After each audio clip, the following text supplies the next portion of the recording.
Hi, it's Pete here from See Your Toes Again, and this is podcast number 26. Today we're going to be talking about Crohn's disease. That's an inflammatory bowel disease. It affects not just your bowels though, it affects your entire body, right from your mouth all the way through. Can you imagine having to go to the toilet and poop 15, 20, 25 times a day? That's the life of the person who is my guest for today. Can you imagine getting Crohn's disease when you were 11 years old? You were diagnosed with it when you were 12. You can't have a normal life because you can't go away from home anywhere. Your family can't go on holidays. You can't use public transport. You can't go to a sports game. You can't really have a decent school life. You can't do anything because your whole life rotates around how close the toilet is. And can you imagine growing up as a teenager with that sort of stigma going on in your life? Also, lots of people with this sort of chronic illness will also have mental health issues, and today's guest was no exception. He went through lengthy stages with depression and anxiety to the extent that he was even put into a psychiatric ward twice. So today is all about Crohn's disease. It's all about his struggle. If you have Crohn's or a similar sort of inflammatory bowel disease, I think you're going to get a lot out of this episode. And if you know somebody with that situation, then I strongly suggest you get them to listen to the podcast as well. It's going to be divided into two parts, part 1 and part 2, ironically. And each one will be roughly 45 minutes long because the entire interview took an hour and a half. So sit back. I hope that if you have Crohn's disease or similar, you'll be able to get something out of this podcast. For the rest of us, I think we will all empathize with the situation that these sorts of people have had to go through. Thanks for your time. Hi, Connor. It's nice to have you on my podcast. Thank you very much for coming along. No, thank you very much, Pete, for having me. I'm thrilled to have a chance to have a chat with you today. Excellent. It's funny because, of course, I reached out and said, has anybody had Crohn's on X and managed to repair it? And, of course, you popped up. So it's really interesting. As people who have listened to my other podcast would know, I'm kind of focusing on metabolic illnesses and mental illnesses that have been potentially controlled or rectified using diets. So it's quite interesting with hopefully the story you've got. Yeah. So can you tell me a little bit about Crohn's disease, Connor? Yes, so Crohn's disease, it's a type of inflamed bowel disease. For me specifically, it affected my small bowel quite severely. Some common symptoms that a lot of people will have with Crohn's disease is you'll lose a lot of bloody stool. You'll have a lot of damage within the bowel, and that's why colonoscopies and getting general checkups is very important. Weight loss is whilst in a flare-up is a common thing. I've seen myself go from 11 stone to 9 stone within a flare-up, and I would also have quite severe skin issues as well as loads of ulcers within my mouth. And actually for about a kind of 6-year period, there was an ever-present series of ulcers that were always there in my mouth. I've also found that compared to my brothers and and my family, I'm shorter than the rest of them. I was diagnosed at 12 with Crohn's, and I've got family members that are 6'7", 6 foot commonly. I'm 5'7", and there's probably good reason to believe that because I wasn't able to absorb as many nutrients at a time where most children grow when I was diagnosed, may have played a part. But yeah, Crohn's disease, it's a debilitating condition that generally affects the bowels, can also affect the skin, can cause mass weight loss and also and also a loss of quite a bit of blood. Okay. So you've had it for quite a while then. So yes. Just to get that clear. So when did you first get diagnosed with it? What age were you? Yes, I was 12 years old when I was first diagnosed officially, although I started to have some issues when I was 11, going in from primary 6 to primary 7 here in Scotland. My last 2 years of primary school is when I started to have quite a bit of issues, noticing weight loss, and obviously what comes with that is the bloody stool, etc. Yeah, okay. And so roughly how old are you now? Yeah, so I'm 28, so turned 28 in March there. So it's been 16 years. So I've had Crohn's disease longer than I haven't. Yeah, wow. Because that's a long time to be that chronically ill with something like this. It must Yes. be bloody hard. It must have been really hard. So on a daily basis, would you, I mean, is it like IBS? Is it stomach cramps? What did you feel on a daily basis? Yeah, so at my worst, and it's always best to kind of say from the worst day, because most people with Crohn's disease, when they're in severe flare-ups, it's very similar. I would go from the toilet maybe 15 to 25 times a day. It would be blood ever present constantly. It would be loose stools, severe stomachache, general feeling of unwell, very low fatigue. The weight loss was quite alarming, and it was noticeable to everyone around you when you were at school and things. They would see. And just generally a feeling of general unwellness. In your worst days, eating is a chore because you're so worried that what you're going to eat is going to make you unwell. Mm, The medications as well that they give you are really quite harsh on the body. Um, and I'm fortunate to the point now where obviously I don't need to take that, and we can go into that a wee bit further later on. But from your worst day, without any of the side effects from medication, which are pretty severe, um, you would have general feeling of terribleness. You'd be having to go to the toilet constantly to the point where leaving the house is a chore. I would have to go with mm, backpacks with a change of underwear, clothes, and baby wipes everywhere I went. And I never used public transport. It was to the stage where I was getting taxis because it was a disability to school paid for because my mum and dad worked, and I was not able to get public transport because of the severity of it. So yeah, it's definitely a difficult thing to deal with, and I think it's harder for people going through school as well because there's a social stigma to having something like this, going to the yeah, it toilet like would be. this, Yeah. having accidents in school, and I can certainly go into details about that as well because I'll just be honest with my own experiences. But yeah, it's a terrible thing. I wouldn't wish it on my worst enemy. And really, when you're in a flare up, you feel like you're dying. There's times where I've been concerned that I wasn't going to come out the back of a flare up because of how much weight I've lost and how weak I was. Yes, it's a terrible thing. I have heard, because I did do a quick read about it on Google yesterday, and I did see that the suicide rate is reasonably high. And after listening to that story, I can understand why people just get so fed up with it and so down.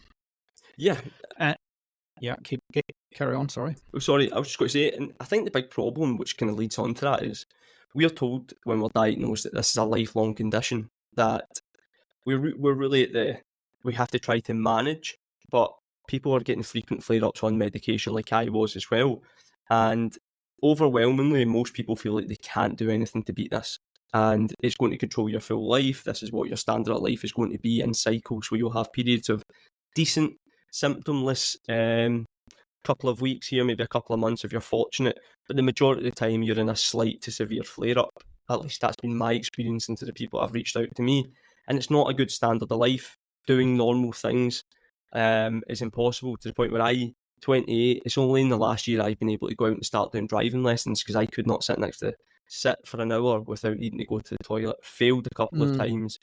It's humiliating when you feel Oh like God, that, it would be. you Yeah, know. yeah. Trying to maintain a relationship with somebody would be very difficult. Yes, absolutely. Yeah.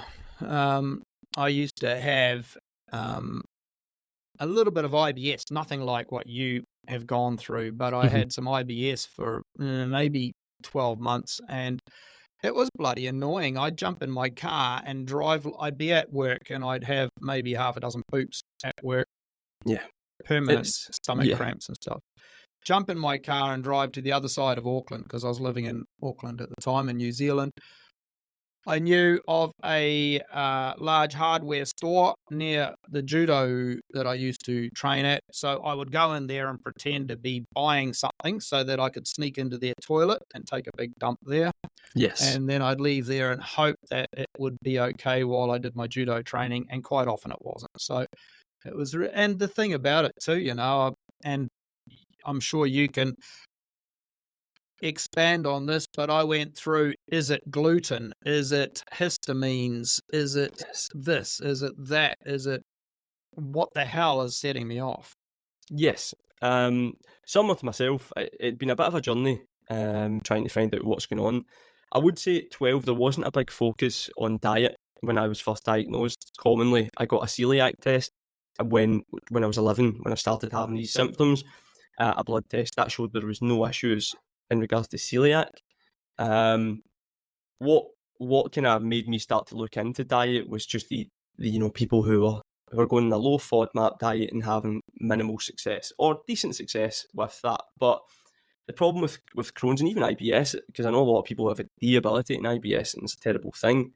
There's so many opinions online as to what's beneficial. There's, don't eat this because it's going to make it worse, don't eat that.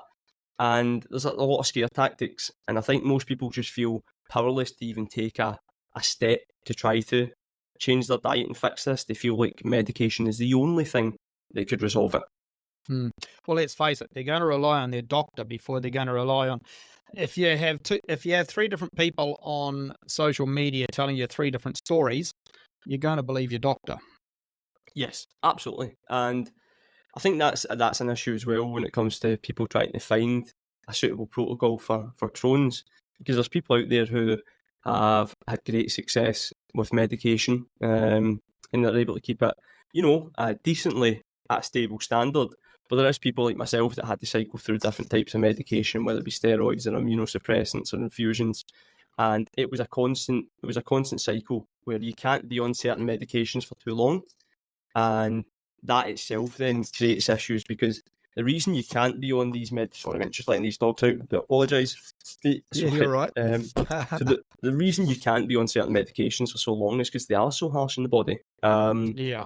I've put up some pictures when I was on steroids, and the weight that you put on, water weight, just general, swelling in the face.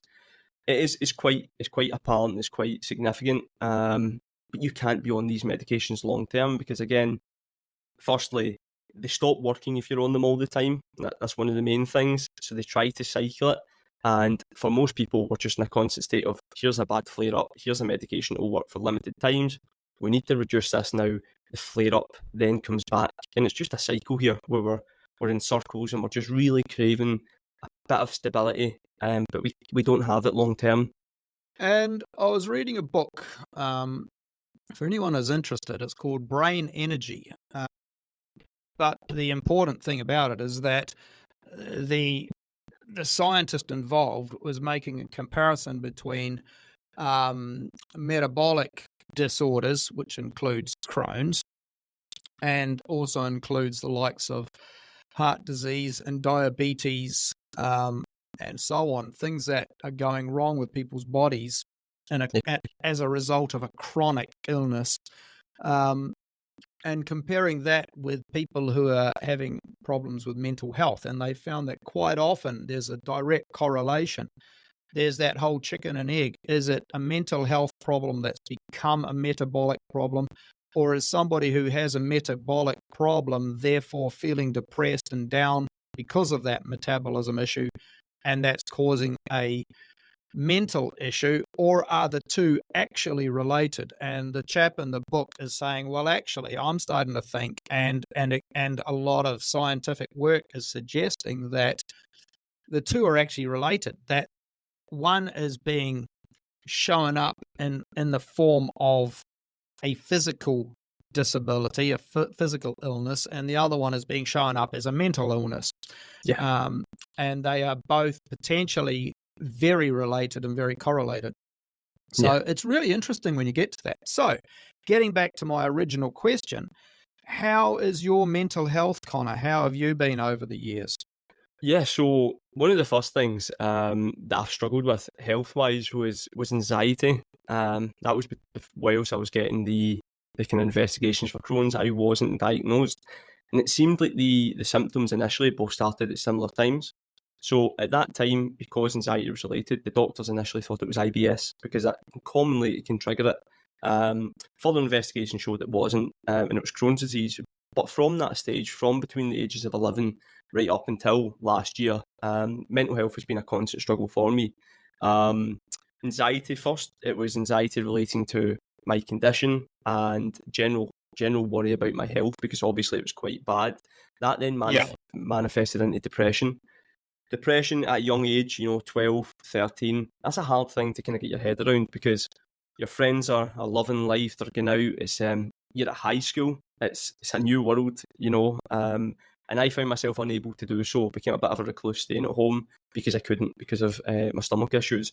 So at that point, I found my mood would be lower than the majority of people. I lacked motivation, and that was the start of what would be, close to a 10 to 15 year struggle with mental health.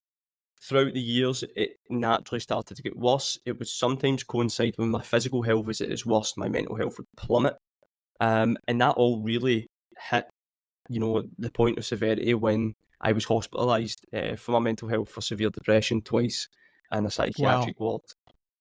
Okay, Jesus. All right. Roughly how old would you have been then, Connor, when the first time you were put into the psych ward? Was it the psych ward or the hospital? So it was in our local hospital under the ground. There's a secure ward. There's 2 secure wards, so it's not part of the general hospital, but it was mental health ward. At that point, I was also working. I have a CPN, so a community psychiatric nurse, who was phoning me weekly. I was on crisis team because there was general concerns for my own safety. I was 23 when I was first put in. At that point, then they tried everything. I'd been on a series of drugs from, your standard citalopram, which are kind of what people would call maybe your entry level antidepressants, which are seemingly given out quite heavily. That then started to go to things like Depakote, and eventually I was actually put on lithium, which is a mood stabiliser commonly used for bipolar, which I spent over 2 years on because of the severity of my mental health.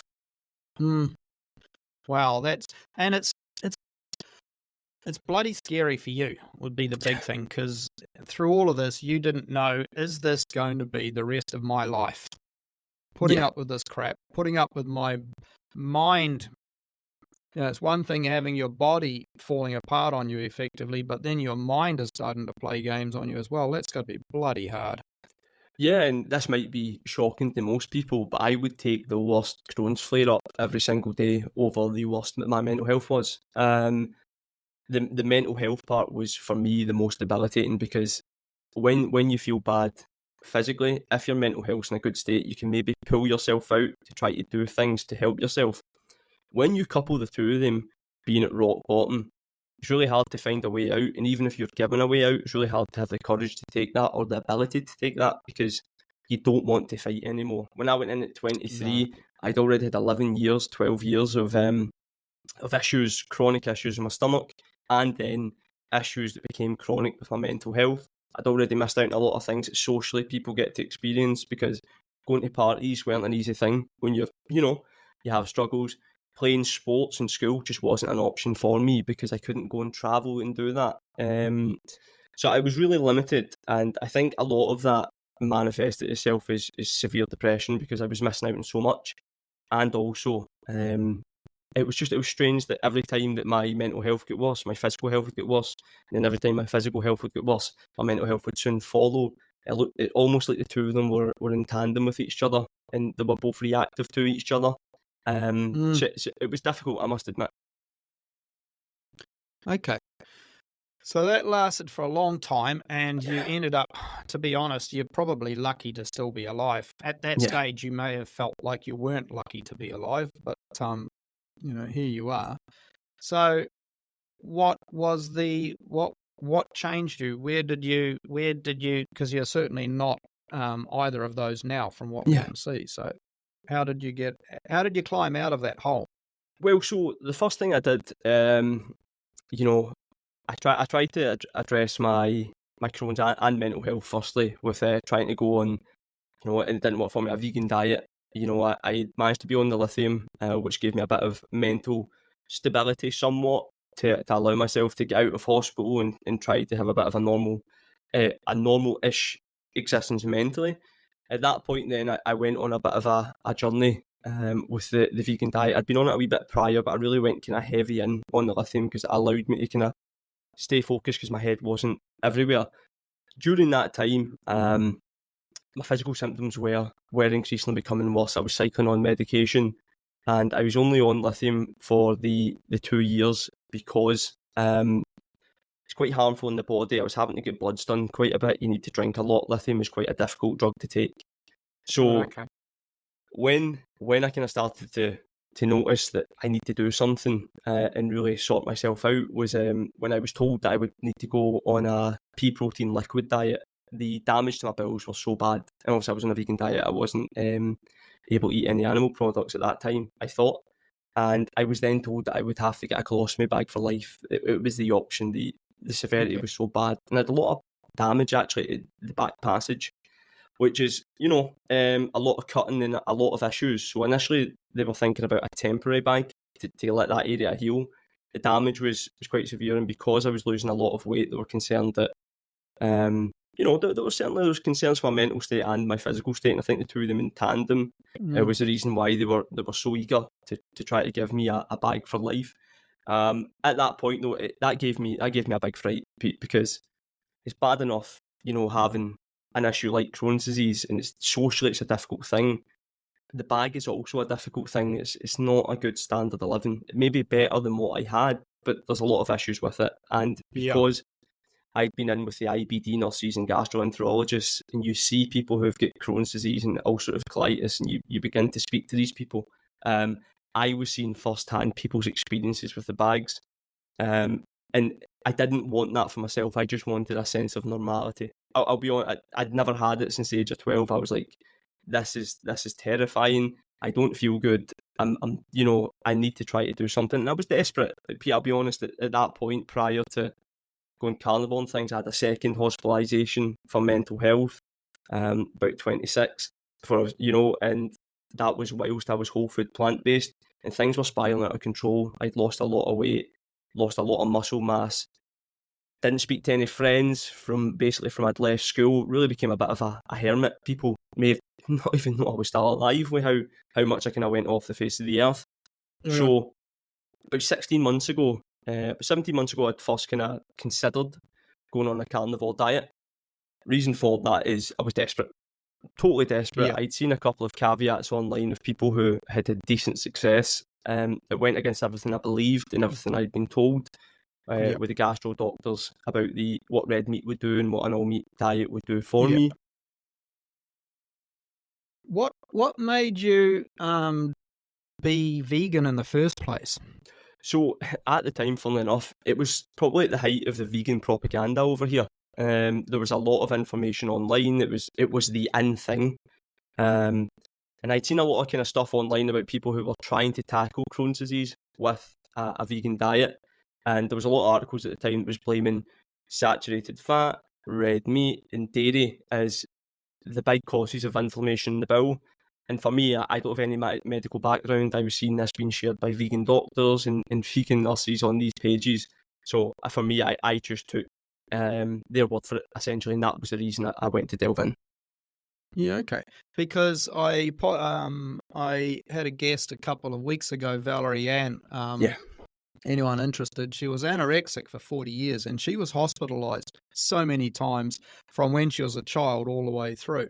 Yeah. And every time the hospitals put her on a vegan diet. It was canola oil and all sorts of vegan stuff, and she lived as a vegan for a long, long time, and of course her health as well just went down and down and down. So it's funny that you're talking about going to doctors, going to hospitals, and ending up with the same. She was in America, you're in Scotland, you end up on the same diet. Yeah, and one of the big things that I would, looking back, I noticed is, and I'm not saying this was related, and this may not be everyone else's experience, but my mental health got considerably worse whilst on a vegan diet. That's just me personally, that's how I reacted. Found my depression was worse, found my anxiety was worse, found I had no stabilised mood, and I'd cycled through a manner of drugs. It was off lithium because of the blood markers. It can be quite harmful in the kidneys. They weren't too happy with what was going on. That's why I was taking off, So I was desperate. Whilst vegan, I did notice that my stomach condition did become worse because it's a high fibre diet. So after 3 years vegan, I Yeah, actually went 2 exactly. years whole food plant-based. So being whole food plant-based, a little bit different. There was no soya stuff or anything like that. It was just whole food organic greens. And I actually worked one-to-one with Dr. Caldwell Esselstyn's daughter, Jane, who's a whole food plant-based nutritionist with a large following, to try to get my weight loss under control, to try to get my fat malabsorption under control, to no avail. And I was reaching out and pleading with these people, saying, this is not working for me. I'm becoming unwell. I was putting myself in groups and asking for advice. I was being removed from groups without getting any help. It was a terrible time, I must admit. Because you also mentioned back then, you just sort of gave a snippet of information. You said that you couldn't digest meat at that stage.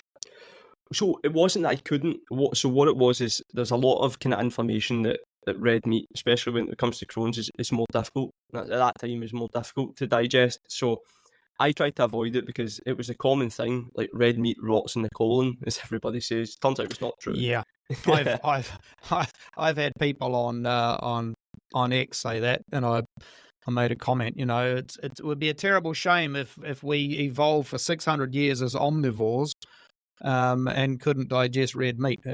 Yeah, I'm surprised we've lasted 600,000 years, to be honest. But there you go. Yeah, exactly.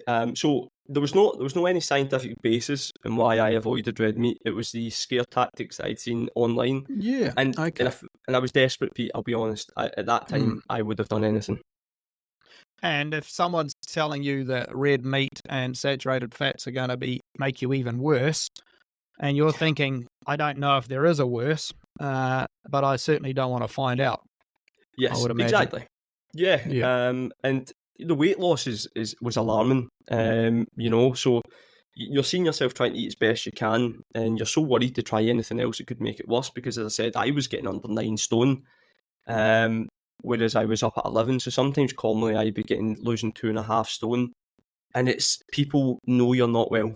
Going through school and stuff. So at that time, I was desperate, and I tried the vegan diet as best I could for 3 years. At that point, it was becoming worse, so I did 2 years whole food plant based, and generally my physical health got much worse. But actually, more surprisingly, my mental health plummeted during that period.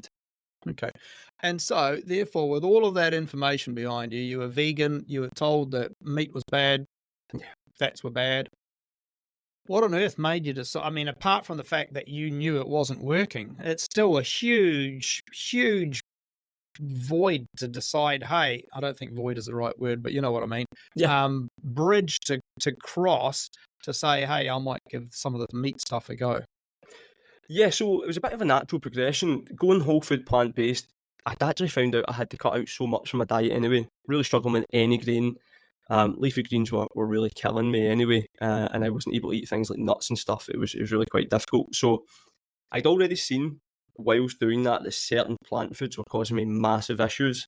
Fat malabsorption was a common thing. My gallbladder was really struggling as well. So I had a bit of an idea. Sorry to interrupt. When you say fat malabsorption, what do you mean by that? Yes. If I don't understand it, I'm assuming that some of my listeners don't understand it as well. Yeah, no, of course. What would happen is when I was eating fats, and obviously it wasn't any saturated fats, it's whole food plant based, it was in the form of like tahini, or it was in the form of like almond butter, because I couldn't really deal with peanut butter, and just general fats like this. I wasn't having any seed oils for the 2 years either, because whole food plant based, they don't do it, surprisingly. I was not able to digest any fat, and what was happening is it was causing me to lose a lot of bile. So when I was going to the toilet, it was blood and bile. So it was affecting my gallbladder. I wasn't secreting enough of the bile to basically go through and process the fat, and it was just going through me. So I wasn't able to digest any of these. Okay. Right. So sorry to interrupt you. So carry on. So yeah.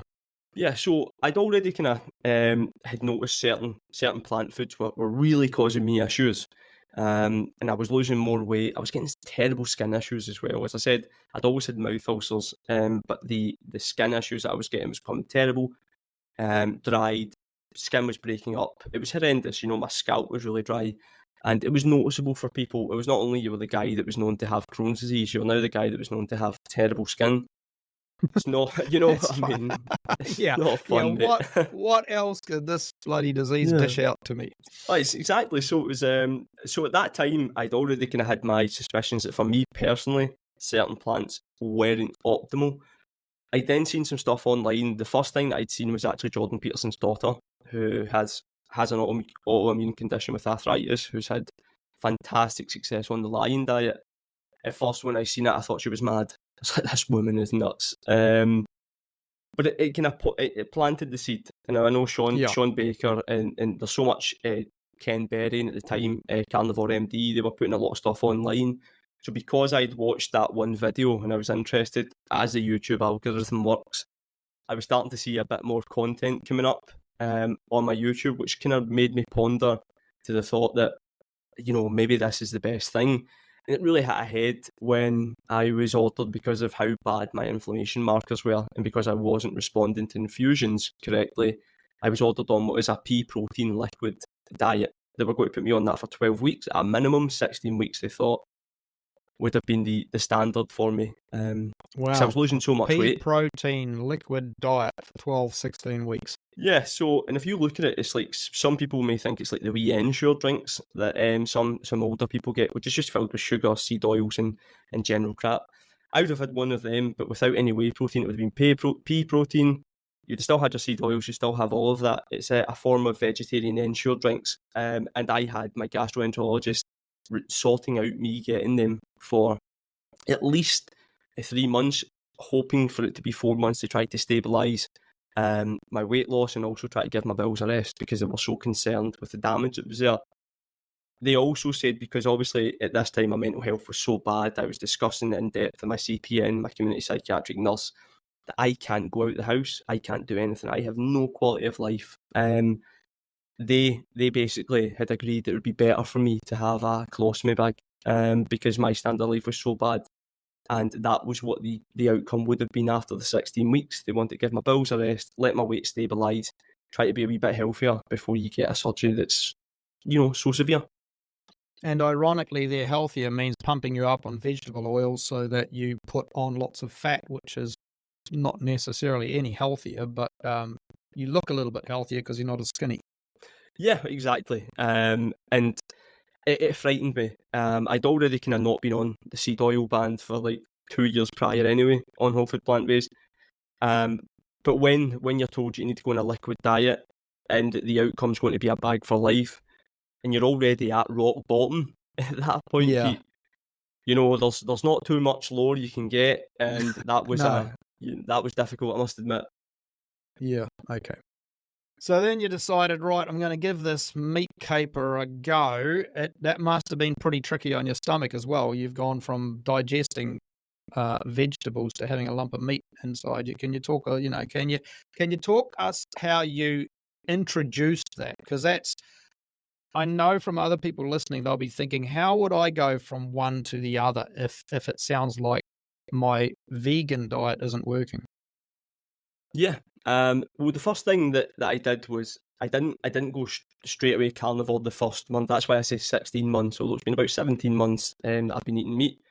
That first kind of couple of weeks, I was still having some vegetables that I could tolerate decently to that point. A little bit of fruit, but I was having red meat, especially.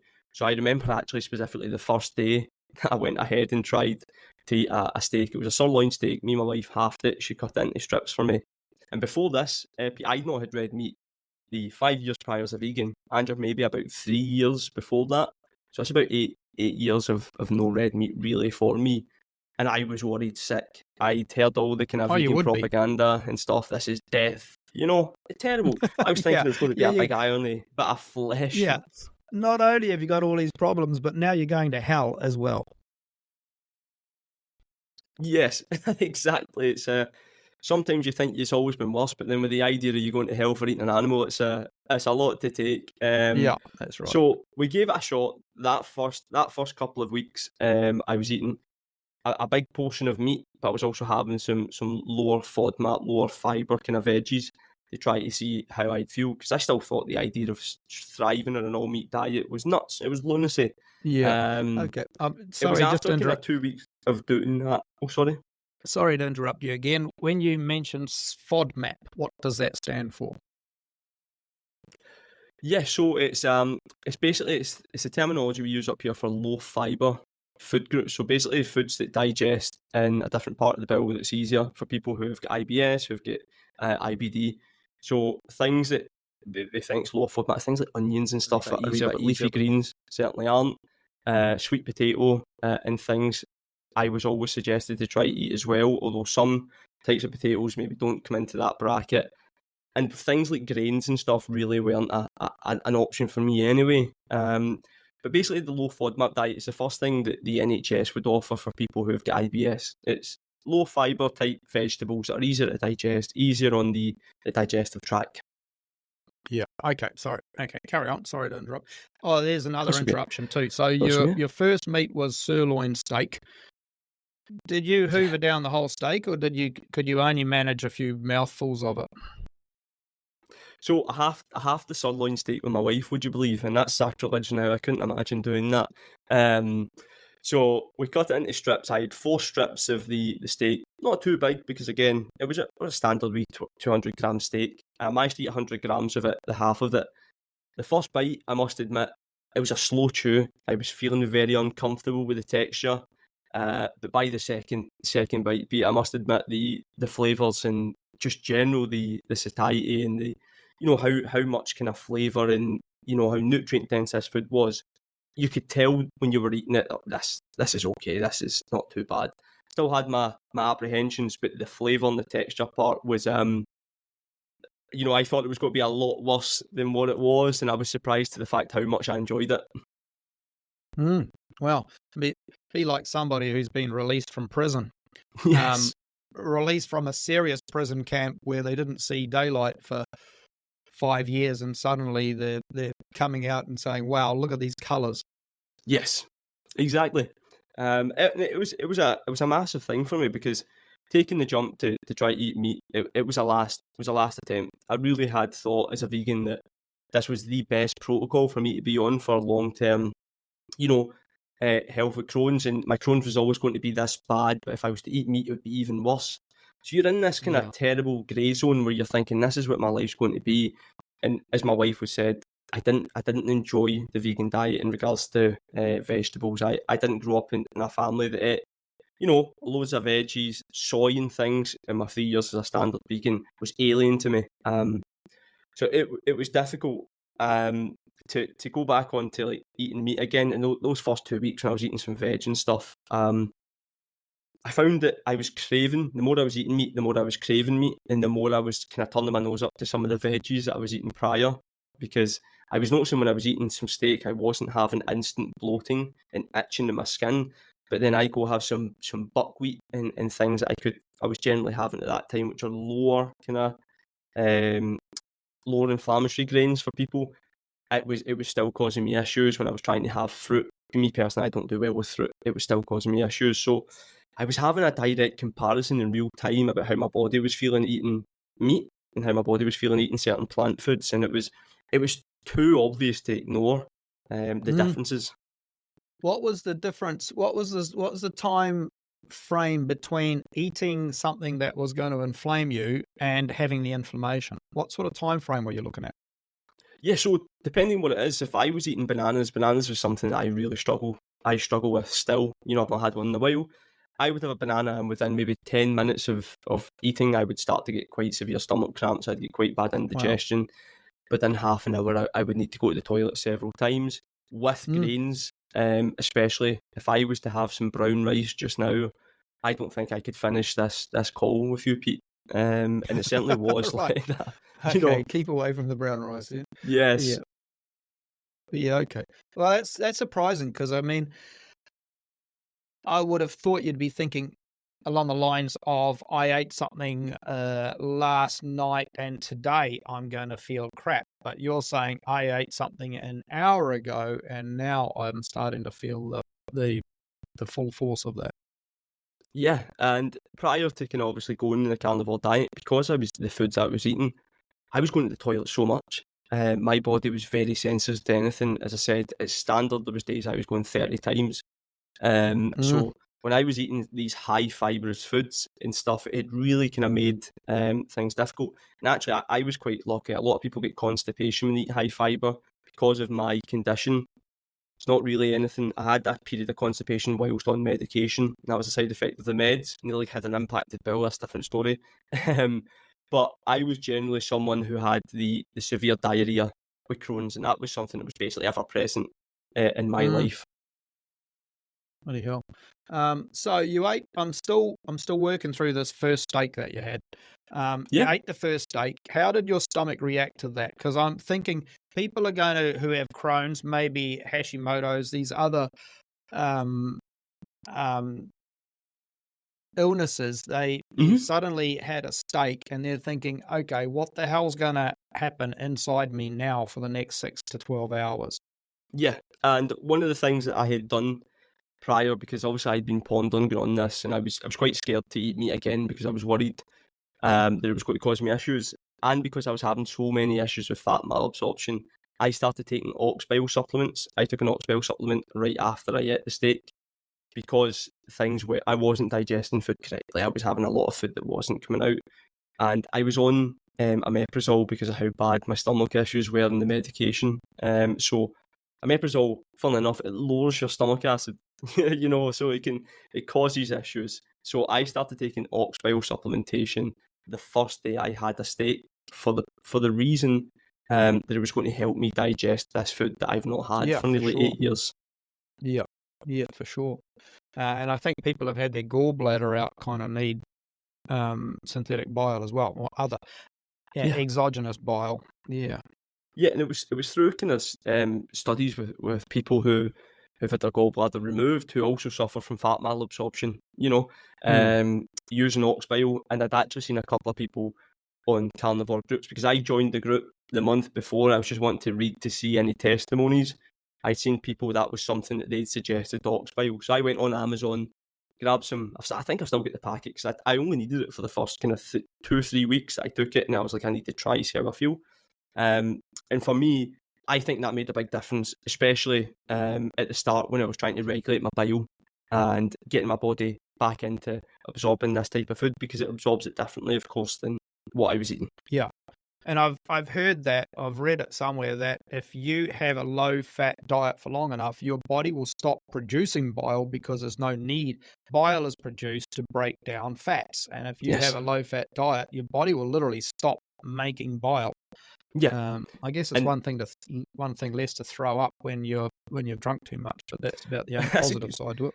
That's a good way to look at it, but and that's the thing, like you said, when you eat such a low-fat diet, your body has issues with bile production anyway, and as me as a whole food and plant-based, I was struggling to absorb fat as it was, so my fat started to get limited and more limited, and in a whole food plant-based diet, there isn't a lot of readily available fat. Nuts were just way too hard for me to digest. Seeds as well. I couldn't do it. Tahini was the only form of fat that was not horrendous for me, although it certainly caused me some gastro issues, and I was really basically relying on which is basically crushed and processed sesame seeds in that form, but taking out a lot of the husking things as a fat source. So my bile production was... Oh, sorry? Yeah, keep going, sorry. So my bile production was already low because of the diet I was on, but also because I was on omeprazole for a stomach protectant because of the drugs that I had to take to deal with my Crohn's disease. Right. Yeah. Okay. They didn't have nobody suggested anything like coconut fat or anything like that, because coconut fat is another thing that's been sort of given a bit of a slamming over the last few years. Yeah. Well, no, that was one of the things, that because it's a saturated fat, the whole food plant-based team, they don't like it at all. No. If anyone's familiar, they would, if you go look at Caldwell Esselstyn's work, he's very much an anti-fat advocate, and for me, he had the most content from whole food plant-based, so I really kind of started to follow what he would suggest, because he said himself he's helped people with Crohn's disease through this protocol. So I was really interested, so I really followed it. I was on making recipes from their page. As I said, I was working one-to-one with his daughter, So coconut fat and things like that were not an option. According to those guys, I was told that would make it considerably worse. Yeah, okay. All right. So, sorry for interrupting you so many times. We've got back, you've started eating meat with your sirloin steaks, and it tasted pretty bloody good. Your Yes. stomach didn't explode and you didn't go to hell. So, then you carried Yes. on, I guess. Yeah, exactly. So that first 2 weeks for me were a bit of an eye opener. I started actually to have a wee bit of weight stabilisation because I was still on infusions 4 weekly at that time, and I had another 2 infusions after going carnivore because that's the kind of process, the general kind of process of it. So I was taking 4 weekly infusions, which are half an hour of getting yourself filled with these types of drugs to try to help an autoimmune condition to help it. But I was starting to get a bit of weight stabilisation, which is massive for me because I was starting to get really self-conscious about my weight. And people kind of have a wee look on X, you'll see the before and after pictures. I didn't look well. I was very kind of sickly. My hair was thinning. I'm pale as it is, but I was even more pale. And I'd looked like I'd aged about 20 years during that time. But the weight stabilisation was enough encouragement for me to think, right, there could be a bit of kind of relief here. I certainly didn't think it would turn into what it has. I'll be honest, Pete. This was beyond my wildest dreams. But that gave me a little bit of encouragement, and it helped the process of me getting myself into a better mental footing as well. I was about really to say, how did your mental feelings, how did they react to the meat? Well, after the weight stabilising, after those 2 weeks of introducing meat and lowering my vegetables, it was probably the first time that I'd felt motivation, proper motivation in my life, because I'd seen that there could be potentially a way to give myself a life that I could have only dreamed of, being able to do normal things. So that was something that that can't be understated. I think that the success that I've had going here and being as strict and really doing what I've done with carnivore, that doesn't happen if my mental health doesn't react as well as it does to eating the meat and to give myself a fighting chance, if you know what I mean. So you're saying that your mental health increased, got better in the process then? Oh, absolutely. Anxiety was something that had really crippled me. Terrible anxiety. And I found that kind of 3 to 4 weeks after adopting a strict carnivore diet, I was anxiety free. Now, that doesn't mean that if something was to happen in life, like one of the dogs aren't well, that I won't get standard and reactive anxiety. That's a normal human response. But my overwhelming sense of impending doom that it followed me for close to 15 years at that time had not only started to dissipate, it had completely disappeared by the time I was a month into doing a carnivore diet. Wow. And some people listening will go, oh, well, it's understandable. He's going to feel better and he's not going to have the same anxiety and depression if he's starting to feel better physically. Yeah. Obviously, it's just that he's not as sad, but that's such a downplaying of the whole mental illness situation. It's the people who think that depression is something you can snap out of. I doubt that you would have ever thought you could just snap out of your depression. No, and I think people who have Crohn's disease and are also like colitis will know when you first go on certain types of drugs like an immunosuppressant, although they're harsh in the body, when you're in a flare-up, you will get temporary relief. And that temporary relief is you feel, I'm much better than what you were. At no point whilst I was on these medications did my anxiety, did my general mood or mental health improve. Even though that I was told with certain drugs that this could be the secret, this could be the thing that's going to help you, we could have a protocol here that could sort this. And from a young age, there was a lot of hope that they could get this under control.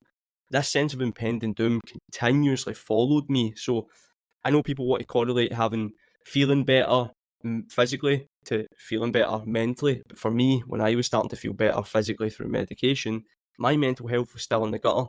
It wasn't coming back up. The two of them weren't in combination with each other until that month after being on the carnivore diet. Wow. Okay. Concludes this podcast. Now, the second half of this is on podcast number 27. This was podcast number 26. So I hope you can join us with that and hear the rest of the story. Thank you very much.